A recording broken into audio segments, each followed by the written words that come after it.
دا پدې ماچس بمو کې د الله او د الله د رسول نمونه دي چې دا څومره ماچس بم اخلاصيږي پدې کې د الله او د الله د رسول نمونه دي. نبی کریم صلی الله علیه و آله وسلم، حضور صلی الله علیه و آله وسلم ورسره دا شان داونی سالکا دکتبونی سا دا یو ماته پرې دا اخیری ماته پرې دا ورسره وګوره صلی الله علیه و آله وسلم. دغه الله دغه یو ویډیو د دې په خاطر دا چې دا قرباني څه دکاندارانو کا دا مختلف قسم ماچس بمې مونږ الحمدلله راټول کې او د یو علم صاحب نه تاسو کو نو دا زموږ سره یو پاک ناله ده، بالکل دا ډېر غټه ناله ده، دا ډېر درنه ناله ده بشکاري په روډ باندې. دا دلته کې په دغه پیر د سکار په بدی دا په دې باندې باقاعده چې کم دینو برابرو او هغه ځکه به خمدیدار لمدو دا غینه بعد چې کم دینو دا به پاک په پاک باندې ځای شي، بس په دې وبو کې بو به شي. یو مفتی صاحب نه تاسو کو هغه چې بالکل په وبو کې لاو کې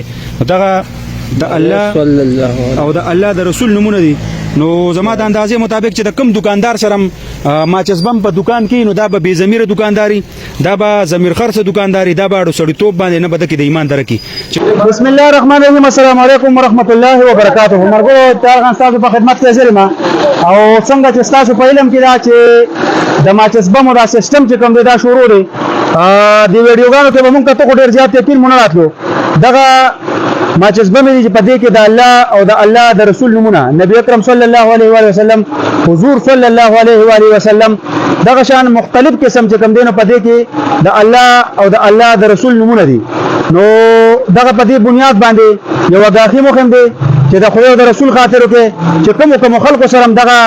ماچس بم دي نو کوشش وکړي چې دغه ماچس بم چې کوم دینو دا مې استعمالوي دغه په یو پاک ځای کې دفن کړي یا په وبو کې ځای کې کلام دوا. یو مفتی صاحب نه تاسو کو هغه وی چې دغه ماچس بم چې کوم دینو یو ځای ته اوسه دا مونږه خوشتو ادا به مکمل چې کوم دی دا اوس هغه ایکسپایر شي او دا به بالکل پلاسو کې مونږ رزق کوو چې په دې وبو کې ان شاء الله تعالی ختم شي. زما د خپل کلی ټولو دکاندارانو ته دغه درخواست چې کوشش وکړي چې چا سره ماچس بم دي نو کوشش وکړي چې ایمانی جذبه تیر کړي خپل باندې هغه ماچس بم یا دفن کړي یو وبو ته یو څه په وبو کې چې کوم دی هغه ماچس بم ځای کې پروان وبو کې پروان د وبو کې چې دا هغه سیستم چې کوم دی ختم شي. ځکه چې د خوږ نبی صلی الله علیه وسلم نوم دی، د الله نوم دی پکې، قرآني آیاتونه دي پکې چې ان شاء الله تعالی دغه په یو خپل طریقه باندې ختم شي او نور د دې د بے حرمتي چې کوم دیول شي. دا مونږ سره چې کوم نمونه دي دا مونږ بالکل چې کوم تزیدل ماچس بم دي دا مونږ غره ټول کړی، دا مونږ په ماشومان باندې راټول کړي. نه مخکې تاسو ویډیو کته معمولی غونته او دا غینه باوجود چې کوم دی نو الحمدلله بیا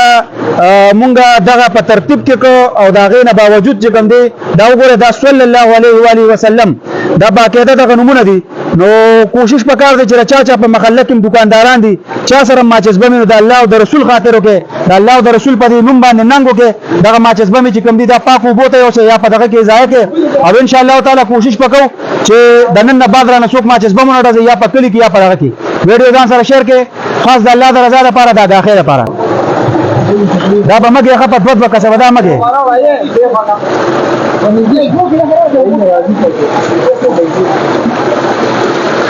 دکا یې کاری ټیک شو لګي چې دا خراب وځي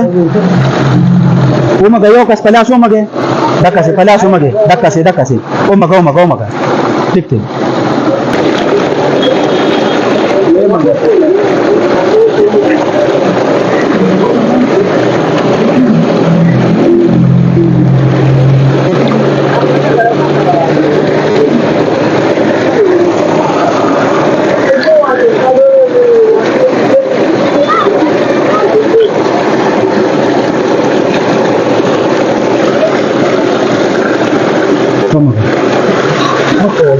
بزی دی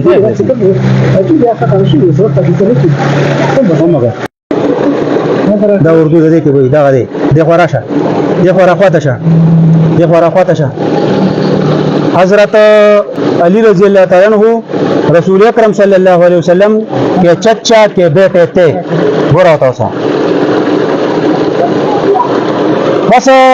ویډیو تاسو ډیر زیات وکړه یو پیل د کومه چې د الله او د رسول خاطر کې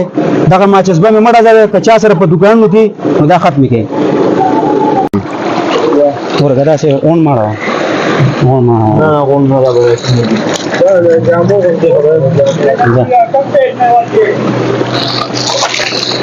دا ته مرده خان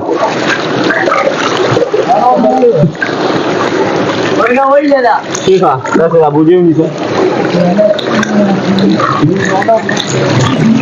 دا بس آزاد یو ګوري خدای کې بزي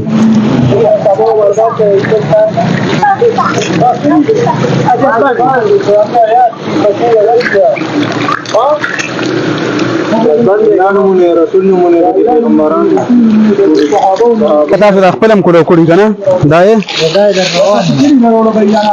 نه دا موږ د لارو نه ما چې باندې چې چا دغه کړی کنه هغه مې راټول کې دا د زیدل ما چې باندې په دې باندې خلکو خپې کې خوي ما زه سوچ کو چې یاره خلک وایي دا رښتیا وایي که دروغ وایي بیا دا هغه نه مستاټ واغشتو به دا چې کوم دینو حضور صلی الله علیه وسلم پر سر باندې